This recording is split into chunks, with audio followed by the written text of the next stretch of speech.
75 साल में 60 साल तो शासन आपने किया, आदिवासी अभी तक विकास के बगैर क्यों बच गया? विकास तो अब आकर नरेंद्र मोदी जी कर रहे हैं।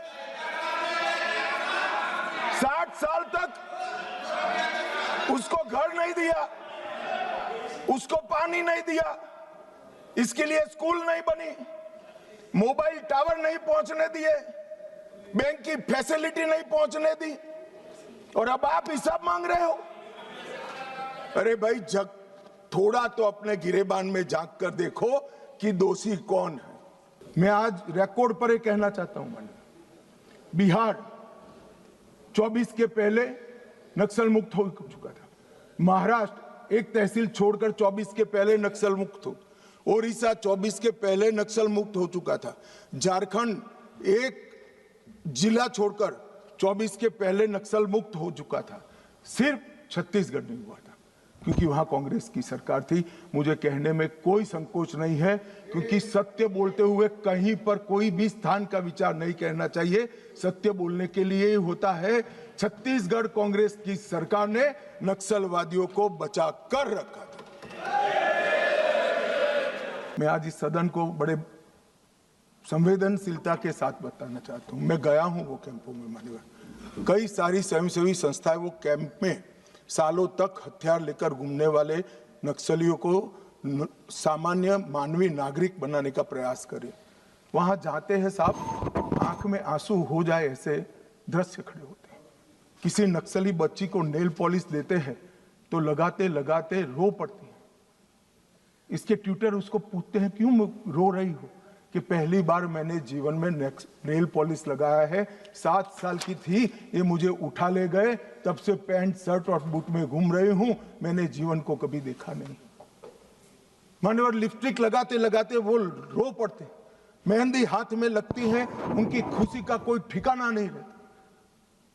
वहां पर बस्तर में मान्यवर साप्ताहिक बाजार लगते हैं, उनके माँ बाप को मिलने के लिए ले जाते हैं, खुद तो माँ बाप के आशीर्वाद लेते हैं और नए जीवन की कुछ लोग माँ बाप को पीटने लगते हैं, क्यों दे दिया हमने नक्सलियों को, हमारा जीवन बर्बाद कर दिया।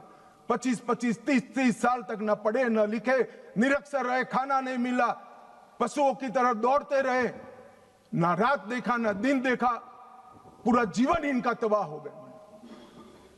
और जिसको भी ये नक्सलवादी हिंसा अन्याय का सामना लगती है, मेरे सबसे करबद्ध निवेदन है, एक कैंप में जाकर 2 रात बिताइए, आपको मालूम पड़ेगा ये नक्सलवादियों ने क्या किया। और यहां बैठकर फैशनेबल तरीके से इनका पक्ष लेना कि इनकी सुनो, इनसे चर्चा करो, बहुत सरल है किसी के पास जवाब? ये 15,000 बच्चों के जीवन बर्बाद कर दिए, कौन जिम्मेदार है? विकास कहीं पर भी कम ज्यादा हो सकता है। हम संवैधानिक रास्तों से हमारी लड़ाई लड़ेंगे या हाथ में हथियार लेकर निर्दोषों को मार डालेंगे? किस थ्योरी का यहां से समर्थन हो रहा था, मैं नहीं समझ रहा। अगर आप धमकाना चाहते हैं कि ये होगा तो ये भी हथियार उठाएंगे, ये होगा तो ये भी हथियार उठाएंगे, ये डरने वाली सरकार नहीं है मान्यवर, सबके साथ न्याय करने वाली सरकार।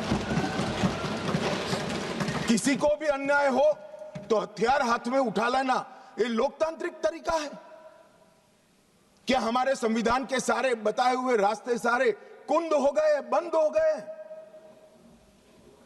संविधान ने हर चीज की व्यवस्था की। 10,000 साल के हमारे उपलब्ध इतिहास में कितने आइडियल, आदर्श पुरुष, स्त्री, युवा हुए, एक बहुत बड़ा लिस्ट बन सकता है। इन्होंने तिलका मांझी को अपना आइडियल नहीं समझा, भगवान बिरसा मुंडा, भगत सिंह जी या सुभाष बाबू को अपना आइडियल नहीं समझा। इन्होंने आदर्श किसको कहा? माओ को कहा। चीन का ये आदर्श तय करने में भी फॉरेन से इंपोर्ट करते हैं। मान्यवर, ये जो विचारधारा है इसका विकास से कोई लेन देन नहीं, विकास के मांग से भी कोई लेन देन नहीं। ये विचारधारा कौन सी है? क्या है माओवादी विचारधारा, इसका ध्रुव वाक्य क्या है? जब हम आजाद हुए हमने कहा सत्यमेव जयते, सत्य का हमेशा विजय होता है। इनका ध्रुव वाक्य क्या है कि सत्ता बंदूक की नली से निकलती है, ये इनका ध्रुव वाक्य है। और वहां सत्ता शब्द का बहुत महत्वपूर्ण स्थान है। ये विकास के लिए नहीं है, अपने आइडियोलॉजी के अस्तित्व के लिए है, अपने आइडियोलॉजी के विजय के लिए है। और आइडियोलॉजी को भोले भाले आदिवासियों में स्प्रेड कर सत्ता हासिल करने के लिए। यहां कोई विकास की बात नहीं है, इनका लोकतंत्र पर कोई विश्वास नहीं है। यहां ढेर सारे लोग, मैं नाम देना नहीं चाहता, मैं सुन रहा था 3 घंटे से कह रहे कि अन्याय है तो अन्याय के खिलाफ लड़ रहे हैं। भाई लड़ने का तरीका क्या है? हम अंग्रेजों के शासन में नहीं रह रहे हैं। कुछ लोगों ने भगत सिंह जी और बिरसा मुंडा से कंपैरिजन कर दिया। क्या हिमाकत कर रहे हैं? शहीद भगत सिंह और बिरसा मुंडा, भगवान बिरसा मुंडा जो अंग्रेजों के सामने लड़े,